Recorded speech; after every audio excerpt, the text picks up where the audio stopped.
from the world's leading center for finance, the arts, publishing, science, research, media, innovation, and much more. This is MetroFocus with Rafael Pi Roman. Tonight, meet the candidates for mayor. First up, Democrat John Liu. I'm the most thoroughly investigated candidate in the history of New York. Who is feeling the sequester squeeze? And I'm finding it a struggle for our family to be able to survive. Sing along behind the scenes with the cast of Annie. It's a hard knock life for us. And what inspired Peter Max to make his eye-popping art? I always thought I would become an astronomer. Funding for this program is made possible by James and Merrill Tisch, Cheryl and Philip Milstein family, Jody and John Arnhold, Bernard and Irene Schwartz, the Nissan Foundation, and the Ford Foundation, working with visionaries on the front lines of social change worldwide. Corporate funding for MetroFocus is provided by Mutual of America, your retirement company. Hello, I'm Rafael Pi Roman. Welcome to MetroFocus. The candidates are off and running to be the next mayor of New York City. The New York Times lists 7 Democrats, 3 Republicans, and 1 independent. It all adds up to a very competitive primary election, and even a runoff if necessary, before the November general election. So who wants the job and why? This week, we begin our interviews with the candidates, which will continue throughout the summer. First up, Democrat John Liu, who will join us for an in-depth interview in just a few minutes.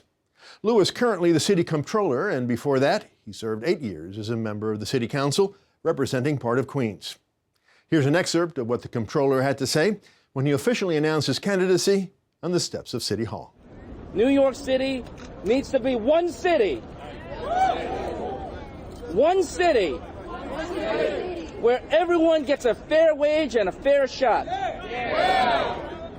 One city where we take care of the needy and take on the greedy. One city where a family can afford the roof over their heads and not have to fear bullets coming through the windows. One city where you don't have to worry about being stopped and frisked simply because you happen to be the wrong color. And one city where schools stop closing and grades start rising, where there's lower class sizes from K to 12 and higher education to given to every kid who deserves it. And with your help, I'll be a mayor who fights not only for every borough, but for every block in every neighborhood. And I'll be a mayor who knows how to be a fiscal watchdog in the face of looming deficits, all the while understanding that it's not just about cost, it's about need. I'll be a mayor not of the 1%, but of the 100%. And with me now is the candidate, John Liu. Comptroller Liu, thanks for joining us today. Great to be on. Now, Thanks for that flashback. Now, that was quite an ambitious agenda you laid out there in that speech. So I wonder if we could go over some of the items, specific items that you mentioned? Yes, we need a lot of changes in the city. Okay. The first thing you talked about was making the city one where everyone gets a fair wage. Yes. What's a fair wage in New York City? Well, let's start with the overall look at the picture. We have a wealth gap that it's a problem nationally, but the wealth gap in New York City is far greater than the national average, and it's growing faster. It's unsustainable. It's unsustainable when you have an economy that is benefiting more and more a limited segment of our population, say the 1%, and everybody being left behind. So I imagine that in order for us to have an economic recovery, which we clearly need, and a recovery that is sustainable for the long term, we have to have policies in place, changes in our policies that actually start to narrow this very quickly widening wealth gap. Well, what's a fair wage? I mean, you have called for an increase of the minimum wage to $11.50. That's Is correct. that a fair wage? That would be a fair minimum wage, and let me explain why. I think the $9 movement makes sense for the state as a whole, for the country as a whole. But the reality is that $9 buys a lot more in Buffalo or Binghamton than it does in the Bronx or Brooklyn. $9 buys a lot more in Salt Lake City or Oklahoma City than it does in New York City.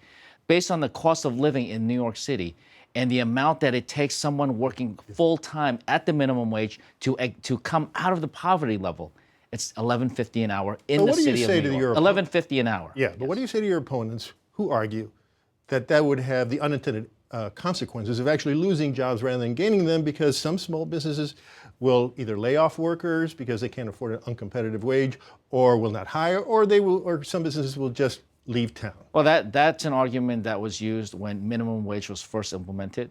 It's an argument that occurs every time there is an increase in minimum wage.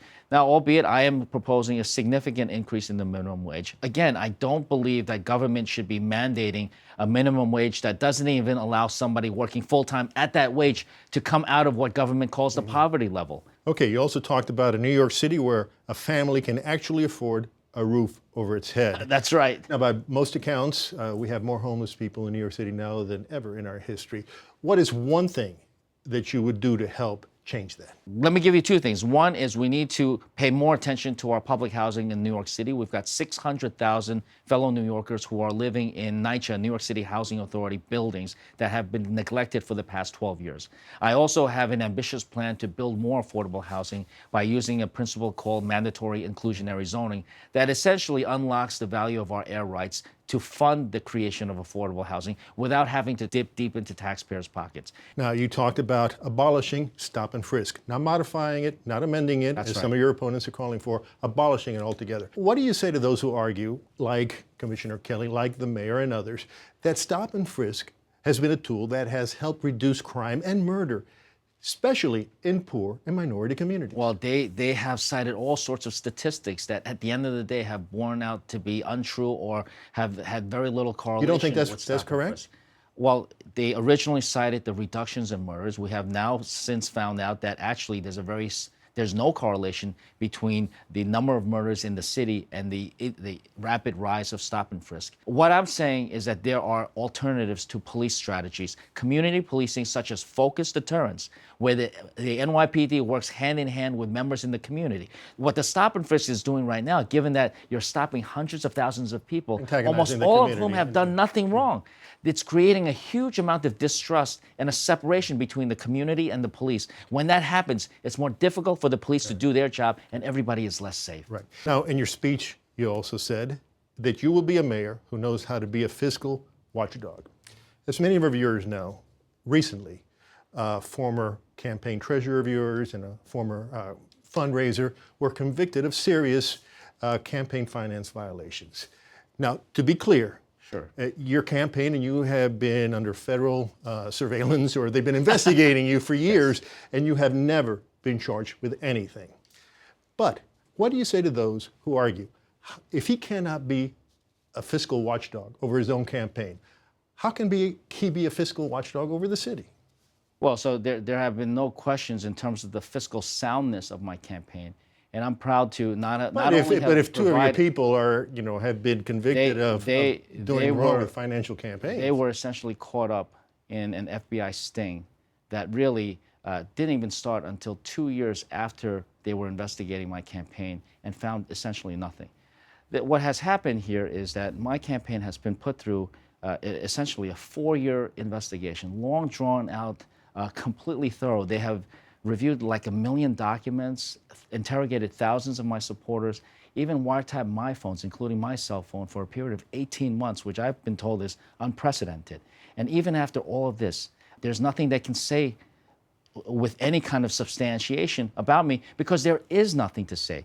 And while my campaign may not have been perfect, I challenge any campaign to be put under that level of scrutiny for such a long period of time. I think my campaign would have been head and shoulders above everybody else. At this point, I have to say, I'm the most thoroughly investigated candidate in the history of New York, and I'm going full steam ahead. Are you still being investigated? Because that's unclear. Are they still investigating? They don't ever say that they're stopped, but I haven't heard anything for a long time.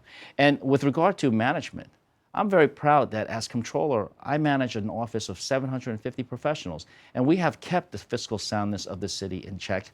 I have audited city agencies vigorously and carefully watched the city contracts. We have literally saved billions of dollars for the taxpayers in New York. We have created jobs through methods such as accelerating some of our capital construction plan. And I've also earned a pretty good return for our pensioners and taxpayers, about over 40% return over 3 years. Now, you said in your speech at the end of that clip that you will be a mayor not for the 1%, Right. but for the 100%. But the 1%, I'm assuming you mean the top 1%, is part of the 100%. Of course. Will those people feel like they belong to your one city? Should they be confident that you will be representing them as well? Absolutely. In fact, I have many friends who are in the 1%. The reality is that this is a city that is a great city. And, you know, Wall Street is important. Major corporations are important. But the biggest asset of what New York has is the people. This is a city that promises a lot. It promises that if you work hard, you dream big, and then you work a little harder, you can achieve great success. It is why my parents brought me and my brothers here. We're immigrants. I grew up here in New York City for most of my life. But I believe that in recent years, that promise of New York has been lost, has been broken. As you mentioned, you're an immigrant. You were born in Taiwan. They say made in Taiwan.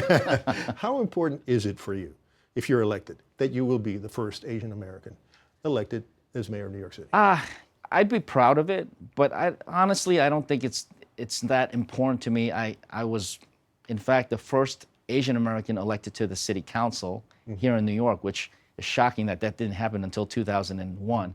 I'm the first Asian American elected citywide here in New York City. And so I'd be the first Asian American mayor. People make a big deal out of it because I guess it's new to have someone Asian. For me, it's really nothing new. I've been Asian my whole life. Well, Comptroller Liu, thank you so much for joining us today. It's a real pleasure.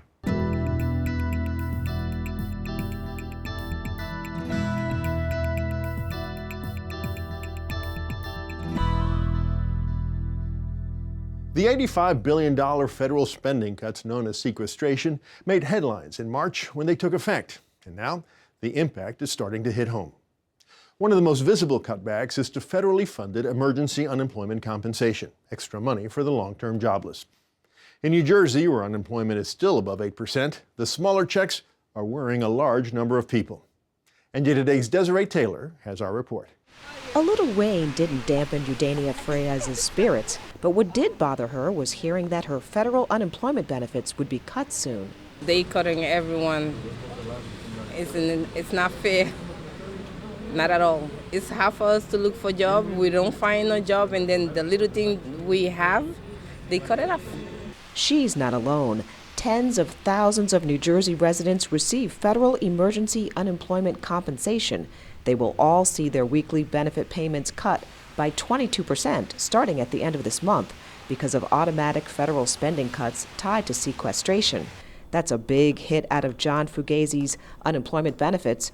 The River Edge resident lost his job back in October. But that's horrible. Essentially, I mean, I'm getting $611 a week, so that's $120 of that. I mean, it's impossible with food costs, with electric. I happen to be living back here in the house I grew up in for free, so I have no rent payment, and I'm finding it a struggle for our family to be able to survive. Knowing that others are struggling, Fugazi started a group to help the unemployed called Neighbors Helping Neighbors. The weekly local meeting offers job search tips, networking opportunities, and motivation. I've got people all across the country now that want to take this same program we've put together and open up meetings in our local community because it works. Last night we got our 300th success story in 28 months, which is just unheard of. But those success stories are far and few between. New Jersey's unemployment rate has trended downward in recent months. April's jobless rate was 8.7%, its lowest level in 4 years. But that's little consolation for the long-term unemployed. The whole unemployment situation is a crisis in the country right now. And the numbers that are stated today when they announced the 7.6%, there's many people who have fallen off unemployment who are not being counted. The real rates, again, I've read numbers anywhere from 14 to as high as 20%. And if this percentage of the United States is not working, it's horrible for our economy. It hurts everybody, not just the people out of work. And those counting on federal unemployment checks to see them through hard times may get hit with another nasty surprise.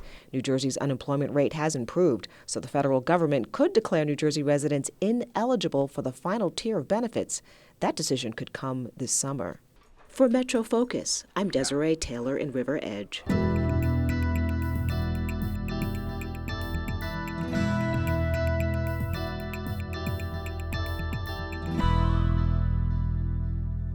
The revival of Annie the Musical is a hit on Broadway again, but we bet your bottom dollar you don't know quite how those musical numbers like Tomorrow are created. On June 28th, PBS will debut a documentary tracking the creation of one song, Hard Knock Life, from casting through choreography and on to opening night. Here's a look at what it takes to make the music come to life from the documentary, Annie, It's a Hard Knock Life, from script to stage. 1, 2, 3, 4. It's a hard knock life for us. It's a hard knock life for us. The film sets out to show how Broadway works. How does a Broadway show come together? And the title of the film is It's the Hard Knock Life. And the reason it's called It's the Hard Knock Life is because the whole film centers around one number in the Broadway show Annie. It's the Hard Knock Life. It's a hard knock life for us. It's a hard knock life for us. Instead of treated, we get tricked. Instead of kisses, we get kicked. It's a hard knock life. The film starts before the girls are even cast, and we follow them through the audition process and then to the first day of rehearsal all the way up through opening night. The film really focuses on a few people. It focuses on the choreographer, it focuses on the set designer, and it focuses on the costume designer, and it also focuses on the little girls who play the orphans. And what they all have to contend with in this new production is they have to think about how much do you change the number, how much do you change the show, and how much do you preserve? Because everyone knows Annie. So do you change it? Do you make it new? Do you keep it the same? How do you bring your own creative vision to something that already has existed in the past? Cotton blankets, instead of wool. Empty bellies, instead of full. It's a hard knock life. Everyone knows Annie. I mean, people have either seen the show or seen the movie and know the music. And so to make a film about such an iconic musical was a gift for us to work on a subject like that, that's familiar and that is part of the fabric of our culture. It's a hard knock life for us. One of my favorite things about the film is that the people, the key creative people, like the choreographer and the set designer, when they needed to make big decisions, they looked to their little kids for the answers. They relied on their little kids. Like David Corins, he has a daughter named Stella. And he looked to Stella to inspire him. He trusted her opinion because who knows better what's right when it comes to a show like Annie than a little kid. So he would actually look to her and he would show her the props he was thinking about and show her the set and get her feedback on it. And that was incredibly helpful to him. It guided him. And same thing with Andy Blankenbuehler. He also has 2 little kids and he looked to them to help him. And in fact, his little kids are the ones who helped him crack the problem of the choreography in It's a Hard Knock Life, because they were playing with David Corins, the set designer, one day, and David started using them as a mop, just playing around with them, like sweeping the floor with them. And that's when Andy realized this is the answer to the problem with the number. That's the climax of the number, is kids mopping the floor with other kids. If you grow or if you shrink, no one cries when your eyes get red and weepy. From the crying, you would think this place would sing. Oh! It's a catchy song, and I think that as a result of this film, I think it will be playing forever in my head. It's a hard knock life for us. It's a hard knock life for us. No one cares for you a smidge when you're in an orphanage. It's the hard knock life. It's the hard knock life. It's the hard knock life.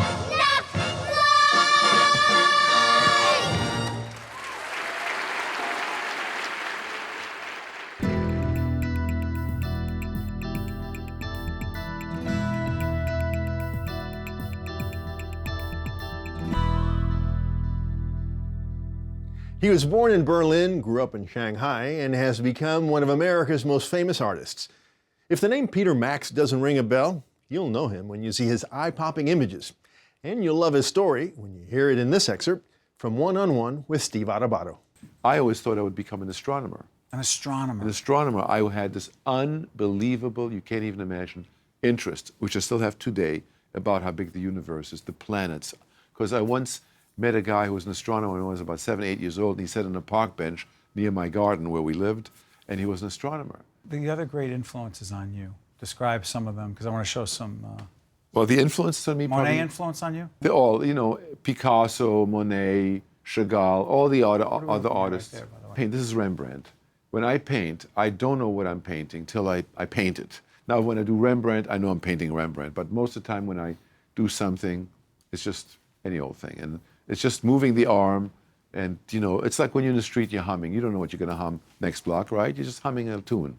What do you mean you don't know what you're going to be doing? I don't. I just love the action of putting the brush in the paint and putting it on my canvas. Then I answer it with another brush stroke, another one, and then I know how to make something out of it. But it's not like I walk up to the canvas and say, I'm going to paint such and such. No way. When I do Taylor Swift, then I'm doing Taylor Swift. And if I painted you, it would be you. But when I'm not painting you or Taylor Swift or another person I'm painting, and I just want to paint for me, I pick up the brush.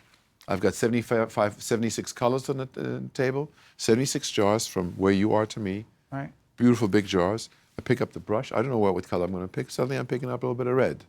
I put it up here. Then I answer it with a little bit of yellow. And before you know it, I'm fabricating something I like. And before you know it, maybe it's a vase with flowers, it's abstract. And I love that freedom. It's That book that you brought in. Yeah. It's got everything about me. It's already in its second printing. They sold like 200,000 books. But further up are, you see this, Toulouse-Lautrec, who I always admired, and then I put his name in his hat. See it? You can read it, right? And when you were doing this, did you have a plan on this? Yeah, when I see, it's like this. Sometimes when you're taking a walk, you know where you're going, right? Because you're going someplace to meet somebody. And sometimes you're just going for a walk. You don't know where you're going. When I drew this, I didn't know what I was drawing. But I drew a planet and another big planet and something the size of Earth with a big sage behind there, you know, and I just loved where I went with it. But before I drew it, I didn't know I was going to go. Blank canvas, you did not have a plan again. Right. So I sometimes know what I'm doing, and sometimes I don't. Your art is influenced by your interest in astronomy. In astronomy, correct. Now, when I did this, I didn't know. I had these stars, and I had cut them out, and I placed them. And then I found this little angel of love, and I put this angel up there. And then I colored it up, but I could tell you when I started, I didn't know what I was going to do. I didn't know I was going to do a whole field of stars, and I didn't know I was going to put an angel up in the universe when an angel needs air. The 6 presidents. Explain that to me. I used to know Ronald Reagan before he was president. I once, listen to this, walked down the steps from the Metropolitan Museum, and up comes opposite me a gentleman whose face I recognize. I go, oh my God, it's Ronald Reagan. And as I see him, he sees me, and he goes, Peter Max? I said, yes. He says, I own 35 of your works. How are you? Oh my God, how are you? So he gave me his number next time in LA. So I didn't go to LA for another 6 months. I'm very young, this is like many years ago. And so the next time I meet him and he tells me I'm up at 62 pieces. And I couldn't believe it. Then one day he runs for, became the governor. Yes. I couldn't believe it. And then he became the president of the United States. I couldn't believe it. And one day I'm walking down the circular stairwell of I have a duplex. And Mimi, my assistant, says, Peter, it's Nancy Reagan. I go, get out of here. I pick up the phone. Hi, Peter, how are you? Do you know the president is going to be in March or in July 4th? He'll be already 4 or 5 months in the White House. January, February, March, April, May, June, right? July 4th is a big holiday. And do you still paint the Liberties every July 4th? I said, yes. I says, you know about this? Of course, the president knows everything you do. She says, aren't you up to 6 this year? I said, yes, because I started in 76, 77, 78, 79, 80, 81 was the first year, but it was a total liberty, the body. And she says, would you paint it at the White House? And I said, I would love to. So we fly over there, and we bring 6 empty canvases. I have 3 assistants with me. They put them up. I had lightly penciled in, so they all would be the same height. Yes. And I'm painting away at the White House. If this is the White House, that's the garden. And I'm painting away Statue of Liberty for Ronald Reagan. And suddenly there's 4 wide and maybe 100 deep soldiers marching around the White House lawn. And they suddenly stop in front of where I'm painting. And they open up 2 here and 2 here. Out walks Ronald Reagan. He goes, hi, like this. And he comes up the steps and he says, you're painting 6. I love him. I love him. Oh. And do you mind if I put a stroke? He was looking at my paints. I said, he puts a stroke, and I had 2 brush strokes like this. Yeah. He says, where? I says, copy that stroke. So I had 2 here, and he made another one like this. It matched. I still have that painting in my studio, 1 block from where we are. Well, you honor us by being here. You honor us by sharing that story. And you've had an incredible career. And I wish you nothing grateful. but the best and success in the future and good health. Thank you, Mr. buddy. Max. All the best to you. Same to you. Thanks. Peter Max isn't painting a new version of the Statue of Liberty this year, but he did design the artwork on this brand new cruise ship. And yes, he included his favorite statue. This 4th of July, the real Lady Liberty will make its comeback after Superstorm Sandy shut down the statue in nearby Ellis Island. The National Park Service has repaired the damage just in time for this year's celebration of Independence Day. And that's it for this edition of MetroFocus. Join us again in July for news, conversations, and in-depth reporting from New York and New Jersey Public Television. I'm Rafael Pi Roman. Thanks for watching. We'll see you next time. Funding for this program was made possible by James and Merrill Tisch, Cheryl and Philip Milstein family, Jody and John Arnhold, Bernard and Irene Schwartz, the Nissan Foundation, and the Ford Foundation, working with visionaries on the front lines of social change worldwide. Corporate funding for MetroFocus was provided by Mutual of America, your retirement company,